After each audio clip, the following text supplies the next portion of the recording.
Hello guys, मेरा नाम है जितेंद्र भटनागर और आप सभी का एक बार फिर से स्वागत है वेबटेक विजन्स फ्यूचरिस्ट में। तो हम बात कर रहे थे सीएसएस की। तो सीएसएस में मैं आज आपको बताऊंगा 3 मेथड्स, यानी 3 तरीके जिन तरीक़ों से हम सीएसएस को यूज़ करते हैं। जैसे कि मैंने आपको बताया था कि 3 तरीके होते हैं सीएसएस को यूज़ करने के, एक इनलाइन, एक इंटरनल और एक एक्सटर्नल। यानी एक होती है इनलाइन सीएसएस, एक होती है इंटरनल सीएसएस और एक होती है अपनी एक्सटर्नल सीएसएस। तो आज मैं आपको एक बार सिंपल सी चीज़ करके बताऊंगा, जैसे कि ये इसे सेंटर में जो है वो कैसे है, इसका बैकग्राउंड कलर ब्लैक कैसे है और इसका खुद का कलर वाइट कैसे है। ये मैं तीनों में आपको करके बताऊंगा, ठीक है। इनलाइन सीएसएस में भी, इंटरनल सीएसएस में भी और एक्सटर्नल सीएसएस में भी। तो अपने डॉक्यूमेंट पे आते हैं हम। इनलाइन सीएसएस की बात करते हैं पहले। तो इनलाइन सीएसएस क्या है? किसी एलिमेंट के अंदर ही हम जो जब स्टाइलिंग करते हैं स्टाइल एट्रीब्यूट का यूज़ करके, वो होती है इनलाइन सीएसएस। जैसे कि आप यहाँ पे देख सकते हैं, मैंने यहाँ एक हेडिंग ले रखी है, H1 ले रखा है, जिसमें मैंने स्टाइल एट्रीब्यूट लिया है और स्टाइल एट्रीब्यूट के अंदर मैंने प्रॉपर्टी डाली बैकग्राउंड कलर।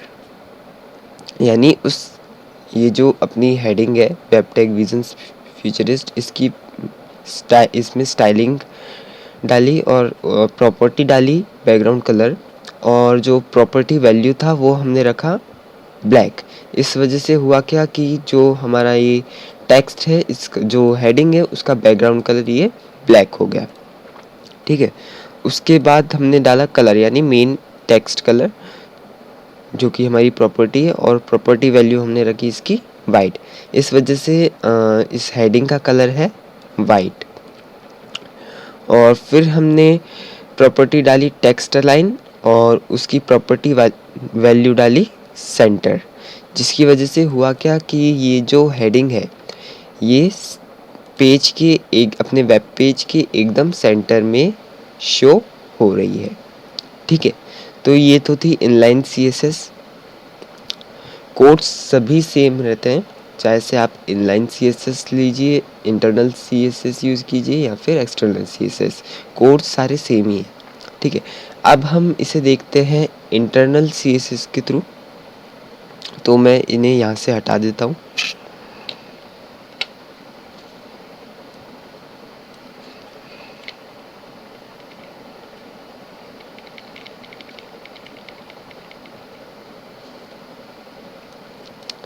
तो अभी मैंने इन्हें हटा दिया है।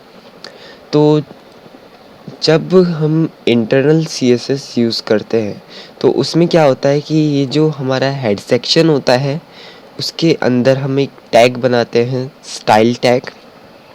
उसके लिए हमें करना क्या है, पहले हम यहाँ तक के इसको सेव कर लेते हैं और अपने डॉक्यूमेंट को रिलोड कर लेते हैं ताकि ये नॉर्मल हो जाए। देखिए अब ये नॉर्मल हो गया है। हाँ, तो यहाँ पे पहले आपको बनाना है एक स्टाइल टैग, है ना। तो यहाँ पे हम टाइप करेंगे स्टाइल और इसे कर देंगे क्लोज, ठीक। अब जितनी भी स्टाइलिंग होगी वो इस स्टाइल टैग के अंदर होगी, यानी इंटरनल सीएसएस पूरी इन स्टाइल के टैग में होगी। तो इंटरनल सीएसएस में होता क्या है कि हम हेड सेक्शन में स्टाइल टैग बनाकर सीएसएस करते हैं, और जैसे अभी अगर हमें किसी भी एलिमेंट का अगर कोई स्टाइलिंग देनी है, स्टाइलिंग करनी है उसकी, तो हमें टॉप पे जाना पड़ता है हेड सेक्शन में और वहाँ पे अपनी सीएसएस को चेक करना पड़ता है, ठीक है। तो अभी हम देखते हैं। तो पहले हम क्या करेंगे, पहले हम अपने इसका हेडिंग का बैकग्राउंड कलर चेंज करेंगे। तो यहाँ पे हमें करना क्या है, पहले हम लेंगे सिलेक्टर। ये आपको याद होगा, मैंने आपको बताया था सिलेक्टर, प्रॉपर्टी और प्रॉपर्टी वैल्यू। तो यहाँ पे हमारा सिलेक्टर H1 है, ठीक है। तो हम यहाँ टाइप करते हैं H1 स्पेस देंगे,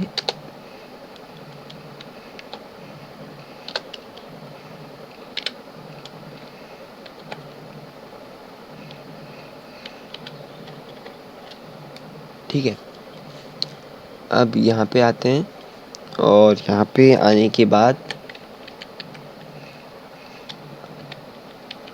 अब हम यहाँ पे करेंगे अपनी स्टाइलिंग। तो सबसे पहले हमारा प्रॉपर्टी, जिस प्रॉपर्टी को लेंगे हम, वो है हमारा बैकग्राउंड कलर। तो यहाँ हम टाइप करते हैं बैकग्राउंड कलर। तो बैकग्राउंड कलर हो गई हमारी प्रॉपर्टी, और अब हम लेंगे प्रॉपर्टी वैल्यू। तो प्रॉपर्टी वैल्यू हमारी होगी अभी ब्लैक। तो यहाँ हमें टाइप करना है ब्लैक, ब्लैक, और ये हो गया। तो अब हम इसे कंट्रोल एस करके देखते हैं, यानी सेव करके देखते हैं, और इसे करते हैं रीलोड। तो अब आप देख सकते हैं कि जो बैकग्राउंड कलर है वो ब्लैक हो गया है। अभी जो हमने हेडिंग डाल रखी है वेबटेक विजन्स फीचर्स, वो नहीं दिखाई देगी, क्योंकि जो हेडिंग है उसका बाय डिफ़ॉल्ट कलर ब्लैक है, और हमने उसका बैकग्राउंड कलर भी ब्लैक कर दिया, तो आपस में मिल गए हैं। इस वजह से वो अभी शो नहीं हो रहा है। तो इसलिए अब हम क्या करेंगे कि अपनी हेडिंग के कलर को वाइट करेंगे। और ये आपको याद होगा जो मैंने आपको बताया था सिलेक्टर, ये हो गई हमारी प्रॉपर्टी। बैकग्राउंड कलर ये जो है ये हमारी प्रॉपर्टी है, और ये जो हमने डाला है ब्लैक, कि बैकग्राउंड कलर क्या होना चाहिए, ब्लैक, ये है हमारी प्रॉपर्टी वैल्यू। तो सिलेक्टर, प्रॉपर्टी और प्रॉपर्टी वैल्यू, ये तीन चीज़ को याद रखना है, तभी CSS होती है तीनों की, इन तीन चीज़ों की सारे। ठीक है, तो ये हमारा बैकग्राउंड कलर हो गया। अब हमें क्या करना है, इसका जो हमारा टेक्स्ट कलर है हेडिंग का, जो कि बाय डिफ़ॉल्ट अभी ब्लैक है, उसे हम वाइट करेंगे। तो सेम वही चीज़ करना है हमें। पहले हम प्रॉपर्टी लेंगे। अभी हमारी प्रॉपर्टी क्या होगी, हम खाली कलर बदलेंगे। तो हम यहाँ टाइप करेंगे कलर,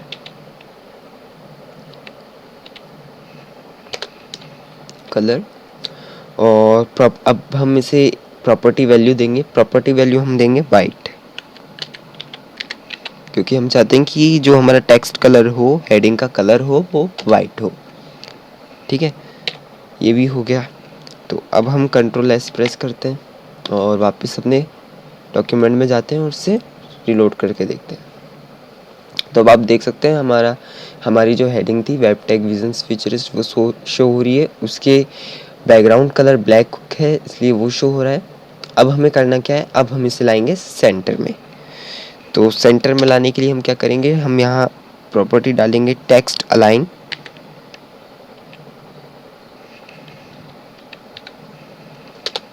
और अब इसे प्रॉपर्टी वैल्यू देंगे। तो मैं चाहता हूँ कि अपना ये जो हेडिंग है, हेडिंग टेक्स्ट है, ये सेंटर में आए। तो हम यहाँ टेक्स्ट अलाइन देंगे या प्रॉपर्टी वैल्यू देंगे सेंटर।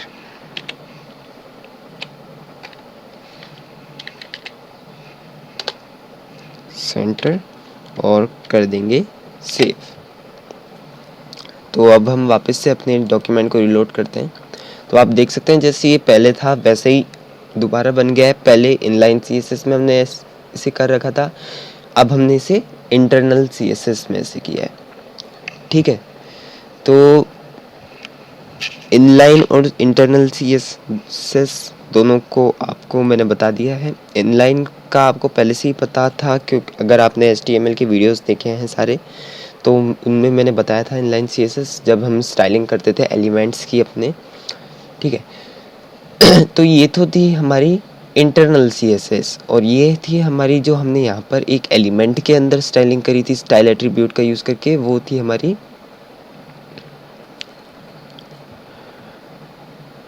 Inline CSS। तो अब हम देखते हैं एक्सटर्नल CSS।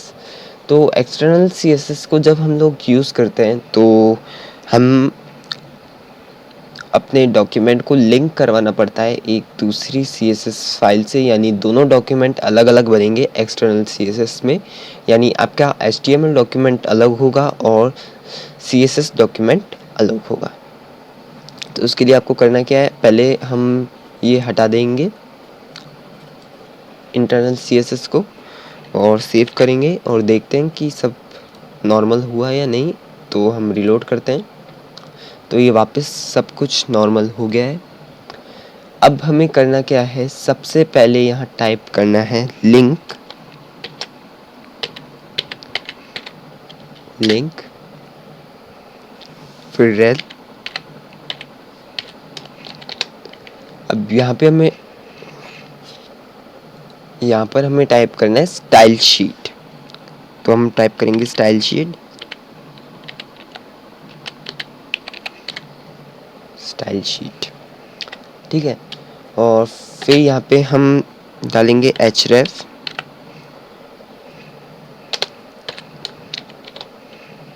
और जो यहाँ href के अंदर यहाँ आएगा हमारी फाइल का पाथ, यानी हमारी CSS फाइल का पाथ।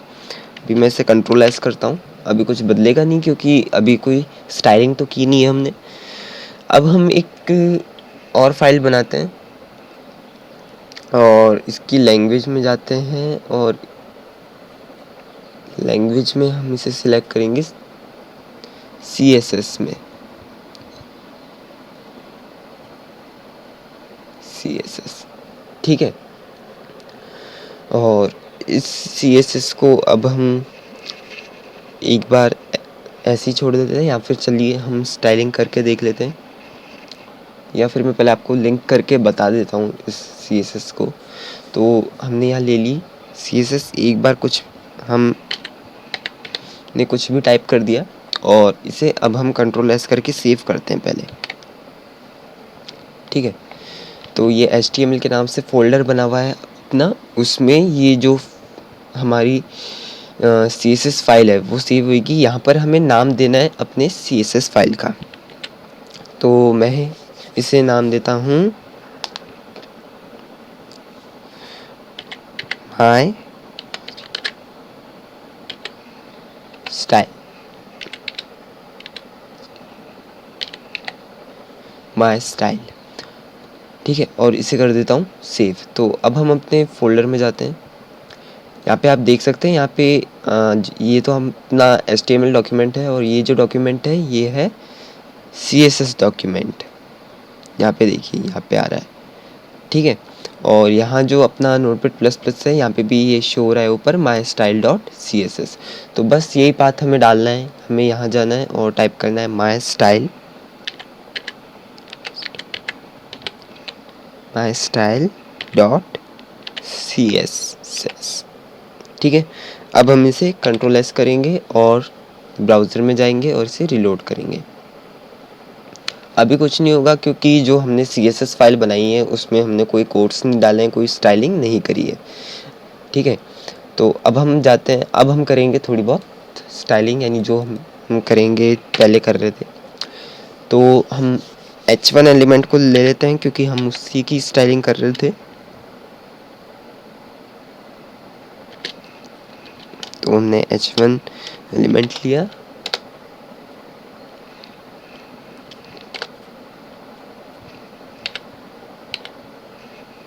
और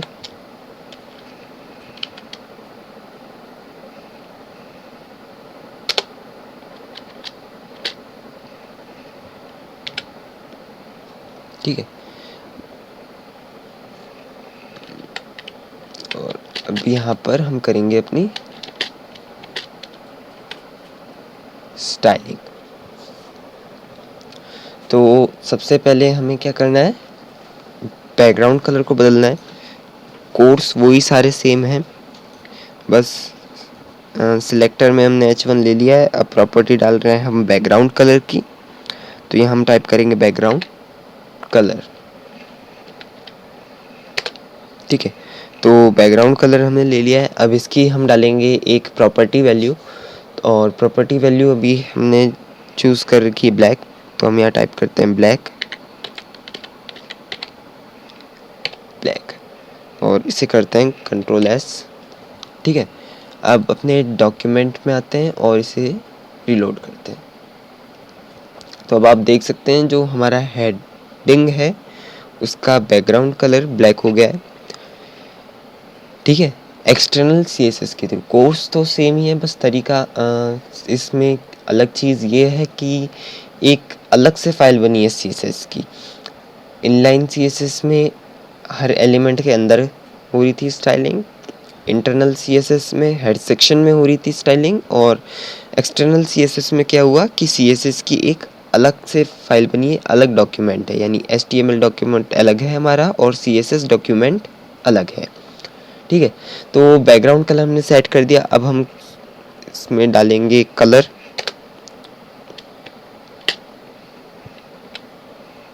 तो प्रॉपर्टी डाल देंगे हम कलर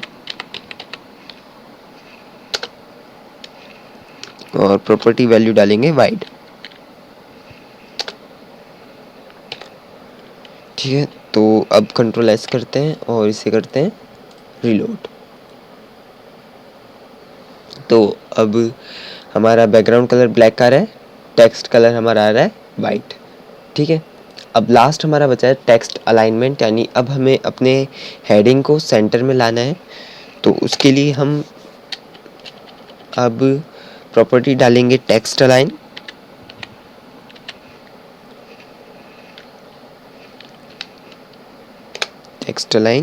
और प्रॉपर्टी वैल्यू डालेंगे सेंटर।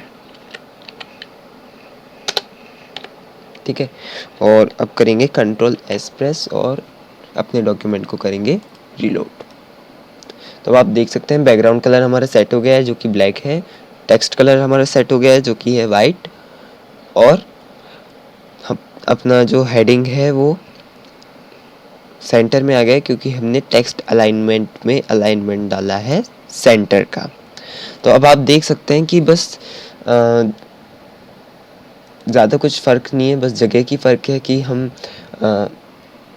इन लाइन में हर एलिमेंट में करते हैं, इंटरनल में हेड सेक्शन में करते हैं और एक्सटर्नल में एक अलग डॉक्यूमेंट बना के करते हैं, पर कोड सारे सेम ही रहते हैं।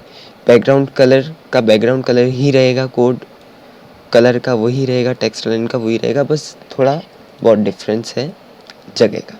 ठीक है, तो आप कैसे भी कर सकते हैं, इनलाइन CSS को यूज़ करेंगे तो भी कोई प्रॉब्लम नहीं है। बस ये होगा कि कोर्स बहुत ज़्यादा हो जाएंगे वो, तो अगर कोई एरर होगा या फिर आपको कोई चीज़ चेंज करनी होगी तो आपको उन कोर्स में ढूंढने में बहुत प्रॉब्लम होगी। और इंटरनल CSS को अगर आप यूज़ करते हैं तो उसमें ये चीज़ है कि हेड सेक्शन में आप उसे यूज़ करेंगे। अब आपको किसी भी एलिमेंट के कुछ चीज़ को एडिट करना है या फिर उसके कलर वगैरह को बदलना है तो आपको एकदम टॉप में जाना पड़ेगा और फिर आपकी स्टाइलिंग होगी। ठीक है, लेकिन एक्सटर्नल CSS में क्या है कि CSS की आपकी अलग से ही फाइल क्रिएट हो रही है, तो जैसे ही अगर आपको कुछ चेंज करना है स्टाइलिंग में तो आपको डायरेक्ट बस उस दूसरे डॉक्यूमेंट में जाना है और जो आपने ID या नेम दे रखा होगा उसके हिसाब से अपनी स्टाइलिंग को मैनेज करना है।